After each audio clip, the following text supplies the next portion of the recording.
Coming up on Arirang News, South Korean President Moon Jae-in due to give a speech to lawmakers in Sweden. It's expected to be about peace on the Korean peninsula, and he'll likely urge Kim Jong-un to meet him for another summit. A report from the Finance Ministry saying the reason South Korea's exports and investment are down is in large part the uncertainty abroad, slower global growth, and the U.S.-China trade war in particular. And the late former South Korean First Lady Lee Hee-ho is laid to rest at the National Cemetery. The wife of President Kim Dae-jung, she was admired in her own right as an activist for women and an advocate for peace.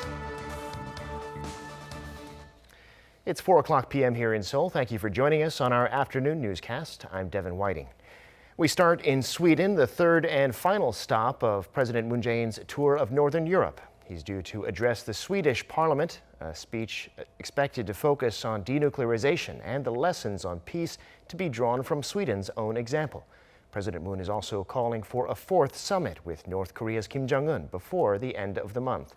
Shin Se-min reports from Stockholm. The South Korean leader is continuing efforts to propel the peace process forward, starting with a possible fourth summit with North Korean leader Kim Jong-un. Speaking in Norway on Thursday, President Moon Jae-in said the timing, location, and formality of his proposed summit does not matter to him, but he insisted it could be arranged before the end of June. Having done his part, President Moon said the ball is now in North Korea's court.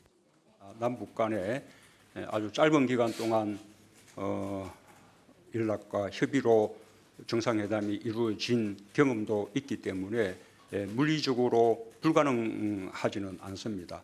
그런 시기를 선택할지 여부는 김정은 위원장에게 달려 있다 말씀을 다시 한번 드립니다. President Moon is expected to keep prodding Pyongyang to the summit table on Friday as he continues his trip to Northern Europe. Starting his state visit to Sweden, the South Korean leader will deliver a speech on inter-Korean peace to the European country's parliament. He's likely to focus on the need for high-level dialogue to deal with the regime's denuclearization and to reinvigorate inter-Korean relations. Key points of his speech are expected to include the importance of duty and responsibility among all the related parties. Watchers say President Moon could use the angle to nudge the North to make the first serious move on denuclearization in order to establish a degree of trust between Pyongyang and Washington. He may also reiterate the need for the international community, including European countries, to continue backing his peace initiative for the Korean peninsula. With President Moon on a mission to get the North to summit table as soon as possible, his speech at the Sweden's parliament on Friday will be a chance to hear his envisioned path to peace on the Korean peninsula. Shin Se-min, Arirang News, Stockholm. The U.S. finally has a complete team of diplomats for East Asia, the Senate having confirmed on Thursday former Air Force General David Stilwell as Assistant Secretary of State for East Asian and Pacific Affairs. The post had been empty for more than 2 years despite major challenges in the region. Stillwell is a former career fighter pilot and was nominated by President Trump 8 months ago. He has degrees related to South Korea and China and can speak Korean, Chinese, and some Japanese. Earlier this week, the North Korean leader's sister, Kim Yo-jong, went to the inter-Korean border at Panmunjom to offer her condolences for the passing of former South Korean First Lady Lee Hyo.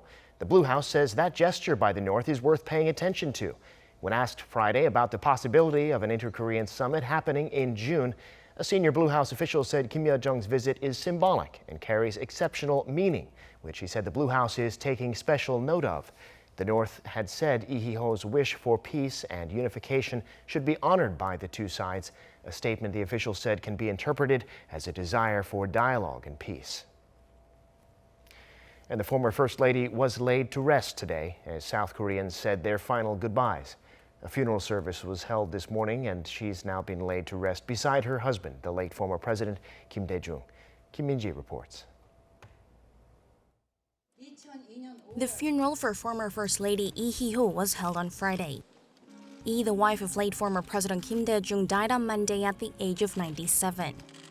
Thousands of people gathered to pay their respects, including top government officials, lawmakers, and members of the public. Prime Minister Lee Na-gyun delivered a eulogy. We've lost a great person of our time. She was the symbol of the hardships and glory of our modern history. We will not stop our efforts to achieve her dreams of achieving the people's happiness and of peaceful unification. Lee is not just remembered as a First Lady, but also one of the first generation of female activists in South Korea.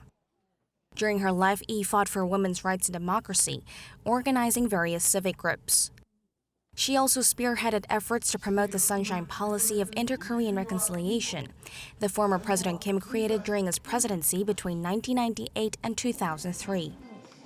Lee was also a supportive companion to her husband through his turbulent and illustrious political life, which included receiving a death sentence and winning the Nobel Peace Prize. She devoted her life to democracy. She's someone that all South Koreans should emulate. I wonder if there will be anybody like her again. It's very hard to let her go. I believe that the privileges that females enjoy now are a result of the former First Lady's efforts. I respect her and truly mourn her death. North Korean leader Kim Jonguns also sent flowers and a condolence letter over Lee's passing, which was read out during the funeral service. There had been speculation that Pyongyang could send a mourning delegation, as it has done in the past for figures that contributed to inter-Korean relations, and given that the former First Lady attended the funeral of Kim's father, Kim Jong-il. The devotion and efforts of First Lady Lee Hyo and former President Kim Dae-jung toward reconciliation, peace, and unification have become the foundation of current inter-Korean ties. In her will, Lee wrote that she would pray for the Korean people and a peaceful unification of the two Koreas in heaven. With her passing, South Korea bids farewell to one of the first-generation figures that took the country a step further toward peace and democracy. Lee has now been laid to rest beside her husband at the Seoul National Cemetery. Kim Min-ji, Arirang News. Now, the latest on last month's deadly sinking of a tourist boat in Budapest. The ship's captain, accused of causing the sinking, has been released on bail, while 25 people, mostly South Korean tourists, have been confirmed dead, with 3 still unaccounted for. Kim Yo-jong has the details. The Ukrainian captain of the Viking-Sigyn cruiser, identified as Yuri Chaplinsky, was released from custody on Thursday after a Hungarian court upheld its earlier decision to grant him bail, despite the prosecution's appeals for him to stay under lock and key. His bail was set at $53,000. Upon his release, the captain covered his face with paper and did not respond to any reporters' questions. The captain's lawyer said his client is very sorry, but the captain denies being responsible for the collision. I can say one thing, that he is incredibly affected by it. He is very sorry that this happened, but this does not mean admitting criminal responsibility. The 64-year-old was arrested earlier this month on suspicion of criminal misconduct as his ship slammed into the side of the Hoblyani tourist boat, causing it to capsize and rapidly sink to the bottom of the Danube River. The collision killed 25 people, with 3 still missing. Under the conditions of his bail, the captain has to undergo police questioning twice a week and wear an electronic tracking device so he cannot leave Budapest. The search continues for the bodies of the missing. The Hungarian and Korean crews were not able to find any additional bodies during their search of the boat, so they're planning to focus on scouring the Danube, particularly downstream from Budapest. Seoul's foreign ministry announced that the two sides will search the river with helicopters, drones, and boats, and deploy more than 60 people for the search. It also plans to seek cooperation from neighboring countries, including Croatia, Romania, and Serbia. Kim Yo-jong, Arirang News. South Korea's business culture is notorious for overwork. Chronic stress from work, says the World Health Organization, is the main cause of burnout. Our Choi Si-young takes a closer look at what the condition is and how to deal with it. According to the World Health Organization, burnout is an occupational health problem involving multiple symptoms linked to chronic work-related stress. The symptoms occur simultaneously and include feelings of energy depletion, feeling distance from your job, negativity, and reduced professional efficacy. We have people coming in who think that if they cannot finish a certain amount of work, then they are worthless. These people make up the majority of those suffering burnout. This is why we're talking about burnout in a work-related context only. Health experts say middle-aged men and those that work in occupations that require licenses to practice are more likely to suffer from burnout. Men in their 40s are usually on the path to managerial positions, and evidently they feel more pressure than other people in the workplace. Experts say the most frequently referenced symptom is energy depletion or exhaustion. To prevent burnout, health professionals recommend trying not to bring work home and talking to someone when you're feeling down. Counselors advise individuals suffering from burnout to try and focus on their personal goals and things they have been overlooking due to the stress they've been under. 최시영, 아리랑 뉴스.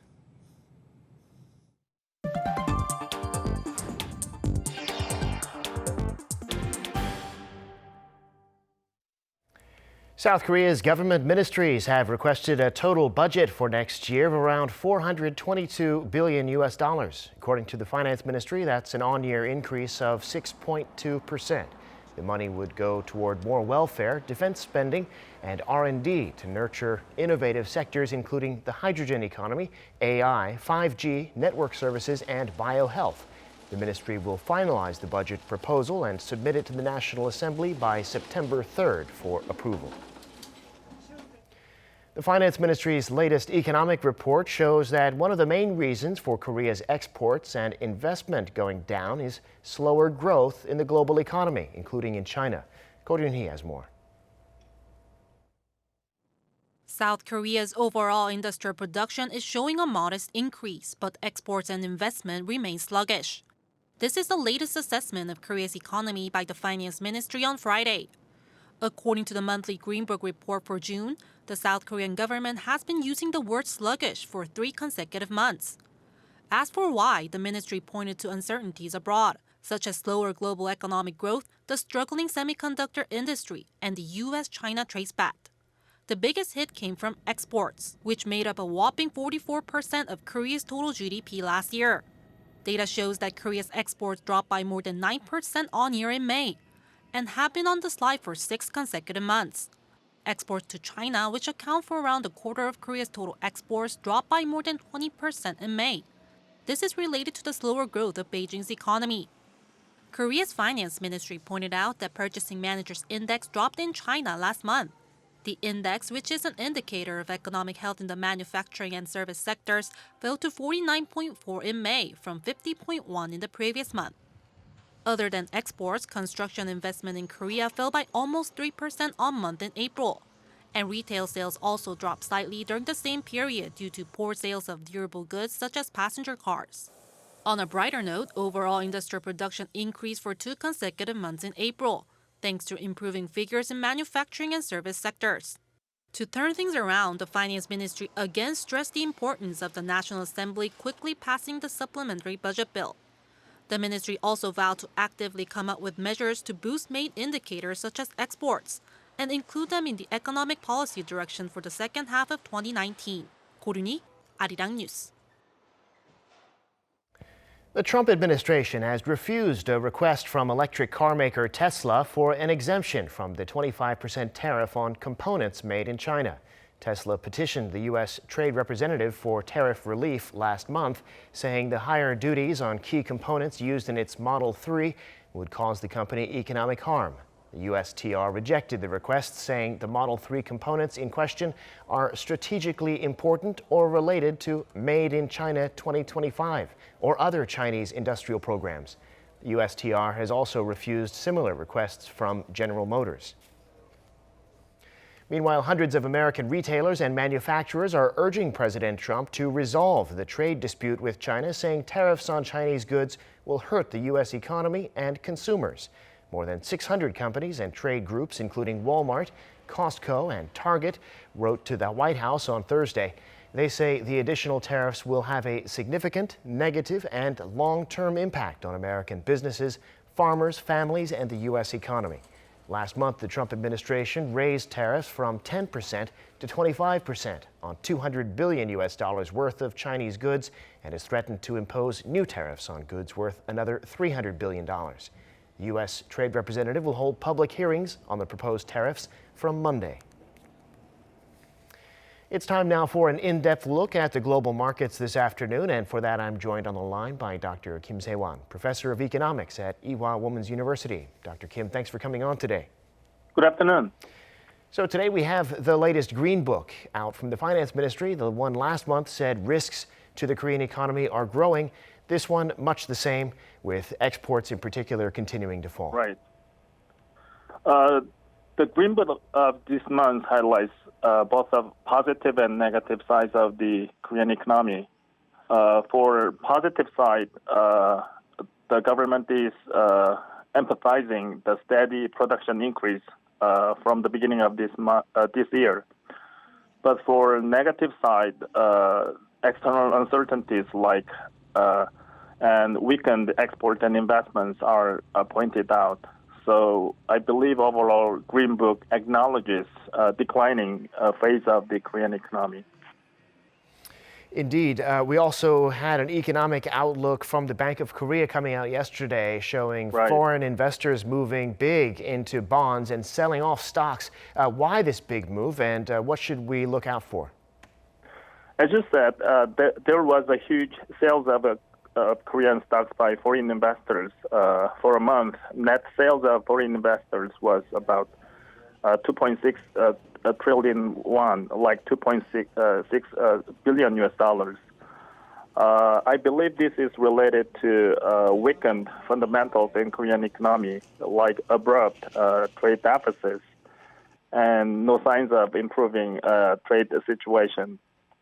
On the other side, foreign investors increased demand for safer asset bonds in Korean market by up to $6 billion in the last month.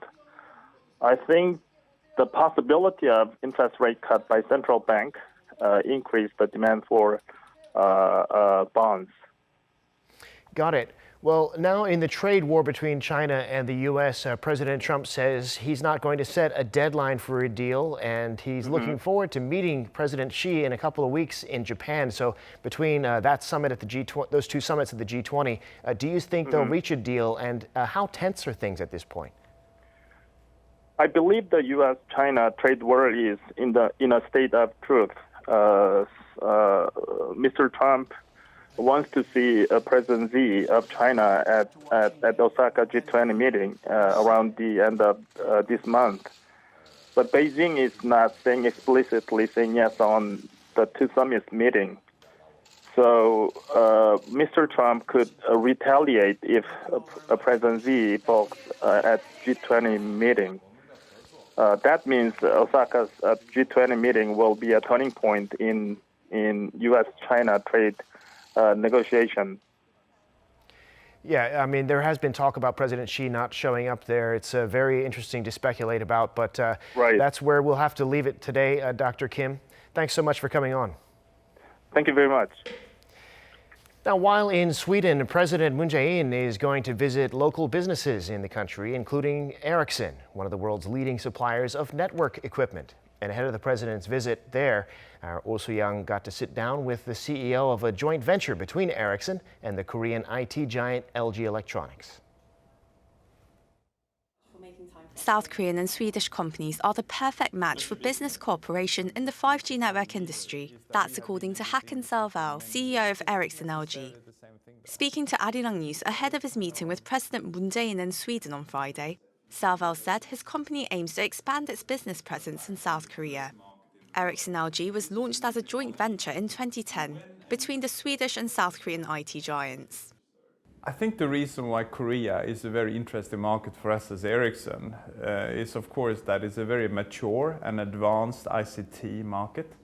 It's also a market where it's driven both by the government and by ICT companies who wants to be first. And us being a technology leader, we want to work in the markets that is really advanced and who wants to be first using new type of technology. South Korea was the first country in the world to launch the 5G network for the average mobile user in early April. The company is working with South Korea's largest telecom firms to roll out 5G equipment around the country to overcome issues with connectivity and the currently insufficient coverage of base stations outside metropolitan areas. And this is a new technology, And when a new technology is introduced, it normally takes some time to tune and optimize that in the real life. And that's what we are seeing right now. The networks in Korea is getting more and more stable, are performing better and better, and it's happening day by day. And I'm sure that the subscribers here in Korea will very soon be very happy with the performance of 5G. South Korea announced a plan to create an $158 billion 5G industry by the year 2026 by spurring the development of gadgets and software that will utilize the super-fast wireless network. As a matter of fact, this is one of the reasons why I love to be in Korea, because Korea, from a government perspective and from an operator perspective, they're all very committed. So the government expectation, and you're referring to the 5G Plus, is that this is going to create a lot of new revenue, actually 180 trillion won over the next number of years. It's going to create a number of new jobs, 600,000, and it's going to be contributing to the export of Korea. So this fact will actually make it possible for Korean companies to take advantage of this, to be more competitive, to be more efficient, or to be more sustainable. Well, with President Moon's state visit to Sweden, what kind of opportunities do you see for business cooperation between the two countries? I think there is a perfect match actually between Korea and Sweden. And ICT is of course an obvious area, which is an industry that would have an impact on every single industry. It doesn't matter if it's transportation or health or utilities or whatever it may be. A company today would have to explore how they can make use of mobile technology or 5G technology to make sure that they remain competitive going forward. Anticipating further partnership between the two countries, Stilwell says he hopes the joint venture will continue to optimize the strength of Korea and Sweden's leadership in ICT. Woo-seong, Arirang News. In other news, the city of Seoul is looking for non-Korean residents who've been role models to the capital's citizens and international residents. It's accepting applications for honorary citizenship in recognition of contributions to the local community. Candidates need to have lived in the city for more than 3 consecutive years and made significant contributions to Seoul in one of many aspects, including culture, economy, or science. Those given honorary citizenship will be invited to official events and given discounts on admission to city facilities. The deadline is July 19th. Those interested can apply through the post or in person. Details are available on the city's website.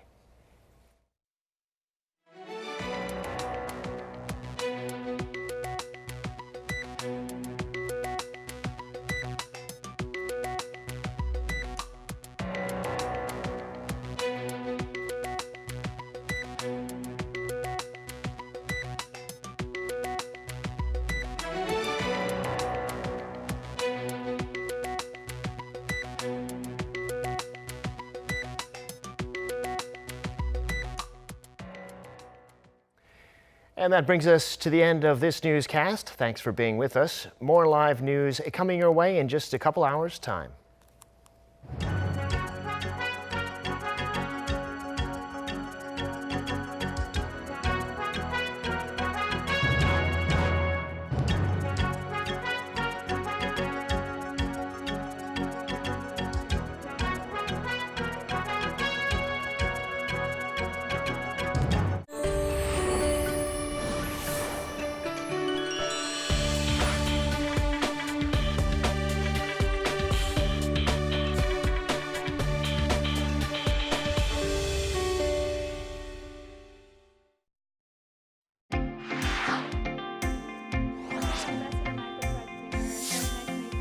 Cooperation